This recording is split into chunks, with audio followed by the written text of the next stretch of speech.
I'm asking the bigger question of who am I? Who am I really? My answer is I am God's child. I am that which is born of all that is. I am, as Pierre de Chardin said, a spiritual being having a human experience, come trailing the breath of the ancestors yet, but trailing the breath of the angels, and understanding that because I am connected to the source of all that is possible for me. And what do I want? I don't want to just be successful in the world. I don't want to just make a mark or have a legacy. The answer to that question for me is I want to fulfill the highest, truest expression of myself as a human being. I want to fulfill the promise that the Creator dreamed when He dreamed the cells that made up me. What do I want? You must have some kind of vision for your life. Even if you don't know the plan, you have to have a direction in which you choose to go. I never was the kind of woman who liked to get in a car and just go for a ride. You want to be in the driver's seat of your own life, because if you're not, life will drive you. Knowing who you really are in this space and time that we embody. That's number one. What do you want? Who are you? Number two, you must find a way to serve. Martin Luther King said that not everybody can be famous, but everybody can be great, because greatness is determined by service. Now, we live in a world where everybody wants to be famous and where we admire people for just being famous. We think being known brings us value. The truth is, all of that will fade in time. Service and the significance that you bring to your service is that which is lasting. So to be able to, whatever your occupation or job or talent or gift is, our honorees today getting doctorate degrees, to apparently opposite fields, HIV and AIDS and the spoken word. But what they have in common is service, using the spoken word in service to community and the world, using your knowledge and information about HIV and AIDS and medicine in service to the world. And if you look at all the most successful people in the world, whether they know it or not, they have that paradigm of service. Service through medicine, service through art. Using whatever it is you produce, your product, as a way of giving back to the world. When you shift the paradigm of whatever it is you choose to do to service, and you bring significance to that, success will, I promise you, follow you. Be excellent.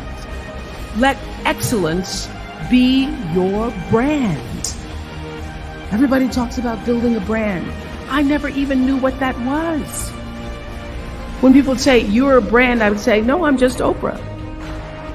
What I recognize now is that my choice to, in every way, in every example, in every experience, to do the right thing and the excellent thing is what has created the brand. Years ago, I did an ad for Revlon for an ad they were doing called Unforgettable Women. And what I know is that when you are excellent, you become unforgettable. People remember you. You stand out. Regardless of what it is, you become an unforgettable woman. And that is what we all want. We want to be unforgettable and not forgettable. So doing the right thing, even when nobody knows you're doing the right thing, will always bring the right thing to you. I promise you that. Why? Because the third law of motion is always at work. For every action, there's an equal and opposite reaction. That is so true in all of our lives. Everything you even try to do to me, already done to you. So you don't have to worry about revenge or getting back at somebody, making sure they pay. You just have to do the right thing, and the right thing will follow you even when people don't support it. I remember many times on my show. There are many shows y'all never saw. And the reason you didn't see them is because I got the last vote. The most important thing I have come to know in doing the right thing and making the right choices is understanding what we talked about yesterday. All of you leaving here have the potential for enormous success. There's a price that comes with that. People don't always like you, and they're not always happy for you.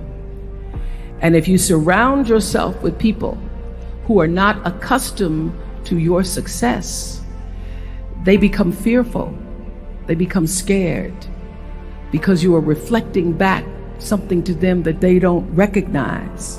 People who want the best for you want you to be your best. So my greatest advice to you is to surround yourself with people who are going to fill your cup until your cup runneth over. I'm so full, my cup runneth over.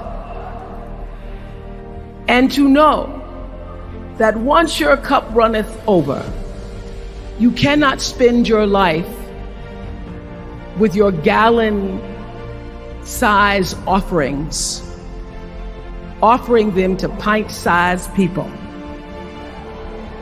You have got to surround yourself with gallon-sized people who can hang in the same company with you, so that you're not offering your gallons to those little pints out there who can't hold it anyway. The biggest choices begin and end with you, your internal big questions. Who do I want to be in the world? My relationship to source energy, to all that is God. Your experience of that which is all life, which is divine and universal. Being connected and aligned with that. When you are tuned in and charged into that, whenever you feel empty, you go inside yourself and you connect to the source, and you know that all things are possible.